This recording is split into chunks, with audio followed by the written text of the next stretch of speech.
महाराष्ट्र लोकांचे मत, लोकांचा विश्वास, आमची बातमी।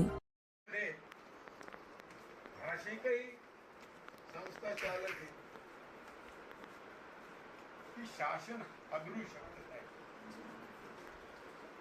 जसं मी पिच्चे साहेबाचं उदाहरण दिलं, राहुल पाटलाचं दिलं, जानवी साहेबाचं दिलं, तिकडे गडाख साहेबाचं मी ऐकत होतो सगळं, गडाख साहेबाचं उदाहरण।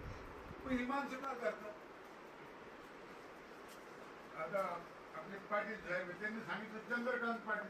आता चंद्रकांत पाटलानं म्हटलं तर कोणता प्रश्न मी राहणार का म्हणू नये त्यांनी? त्यांना असं का वाटतं की हे संस्था चालक चूक आहे आणि ते सरळ सांगून टाका हे असं होतं नाही तर बंद करून टाका, त्याच्याशिवाय दुसरा। आणि उगाच ते आता आमची गत कशी गेली म्हणून मी आपण पुन्हा एकदा सर्वांना सांगतो की आपण संघटित राहणार। संघटित प्रचंड ताकद आहे। एकटा माणूस कितीही बलवान असला त्याच्या मागे जर कोणीच नसलं तर कोणी आहे। संस्था चालकाची बैठक बोलवली होती आपण डी फार्मसी विषय संदर्भात, काय म्हणाल त्या? आज या बैठकीमध्ये अनेक प्रश्नावर सविस्तर अशी चर्चा झालेली आहे। कारण गेल्या 2-3 वर्षापासून फार्मसी संस्था चालकांना विद्यार्थ्याच्या प्रवेशाचा प्रश्न सातत्याने होतो आहे। याचं कारण असं आहे की याची जी ॲडमिशन प्रोसेस आहे ही नोव्हेंबर-डिसेंबरपर्यंत चालते आणि त्यामुळे विद्यार्थी नोव्हेंबर-डिसेंबरपर्यंत ॲडमिशनापासून होऊ शकत नाही। तो इतरत्र ॲडमिशन घेतो आणि या महाविद्यालयात ॲडमिशन होत नाही।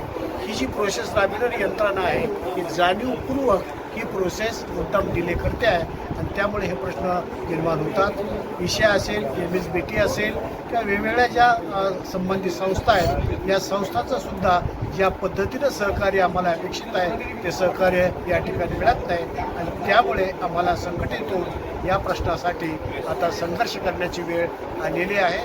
अनेक संस्था फार मोठ्या प्रयासानं या ठिकाणी संस्था चालकांनी उभा केलेल्या आहे। खूप मोठं राजकीय वलय जरी या संस्था चालकाशी असलं तरी ते संस्था चालकसुद्धा यामध्ये सक्रिय भूमिका निभावताना आम्हाला दिसत नाही आणि त्यामुळं आमच्या ज्या सामान्य संस्था चालक आहेत ते सर्व संस्था चालक या ठिकाणी एकत्र आलेले आहेत। या संदर्भात आम्ही शिक्षण मंत्री असेल, MSBT असेल, विषय असेल किंवा विद्यापीठ स्तरावर सुद्धा खूप मोठे प्रश्न आम्हाला या ठिकाणी भेडसावत आहेत। त्या संदर्भात सुद्धा आम्ही आता ठोस अशी पावलं आमदार सतीश चव्हाण, आमदार राहुल पाटील आणि इतर जे ज्यांच्या शैक्षणिक संस्था आहेत त्यांना घेऊन हा लढा यापुढे तीव्र केला जाणार आहे। किती वर्षापासून हे चालू आहे आणि किती संस्था चालक आहे आणि आज किती संस्था चालक उपस्थित होते? आता जवळपास मला वाटतं 100 संस्था चालक उपस्थित होते आणि पुढची मीटिंग आमची नगर असेल किंवा मुंबईला पालघर मुंबई असेल तिथं हा लढा पुन्हा एकदा नव्या मीटिंग घेऊन आम्ही शासन स्तरावर आता हा प्रयत्न या निमित्ताने करणार आहोत। युनिव्हर्सिटीमध्ये असलेल्या ॲप्लिकेशनमुळे अनंत प्रश्न निर्माण झालेले आहेत। त्याच्यामुळे राज्य शासनाने लवकरात लवकर संबंधित विद्यापीठाचं डिॲप्लिकेशन असंलग्न म्हणजे संलग्नता रद्द करून आमच्या मूळ म्हणजे आता आमची पालघरचं आहे, आमची संस्था पालघरमध्ये मुंबई विद्यापीठाची संलग्न देण्यासाठी प्रक्रिया पूर्ण करावी जेणेकरून आम्हाला विद्यापीठानं प्रशासनाशी संबंध ठेवणं सोयीचं आणि विद्यार्थ्यांना प्रवेश घेणं सोयीचं।